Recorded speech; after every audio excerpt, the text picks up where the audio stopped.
ครับกับอ่านทางหลวงและช่วงบ่ายกับ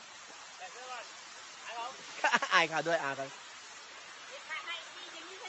พอดีเขาบอกว่ามีน้ำตกเปิดใหม่เพิ่งจะค้นพบกันนะที่น้ำนะฮะคือขึ้นจากน้ำขึ้นมาอีกหน่อยหนึ่งนะฮะก็สวยครับนี่ครับน้ำตกจริงๆนี่ฮะตอนนี้ก็ไปที่งานอันนะอาลีนะเดี๋ยวเก่งนะน้องตีอะน้ำใสแจ๋วครับไม่ต้องห่วงน้ำใสแจ๋วแบบไม่ต้องมีเยี่ยวใครเนี่ยสวยครับน้ำตกยอดเกิดขึ้นเองตามธรรมชาติครับเนี่ย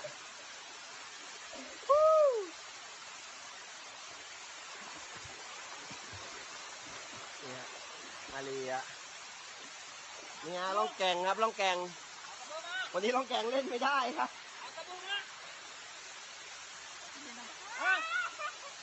เนี่ยกับน้ำตกในป่าครับ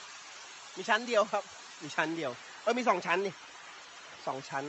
ชั้นล่างยังไม่ค่อยสวยเท่าไหร่น้ำจริงๆนะน้ำครับพบกับทริปอ่านทางหลวงฮะวันนี้มันโจรสวัสดีครับ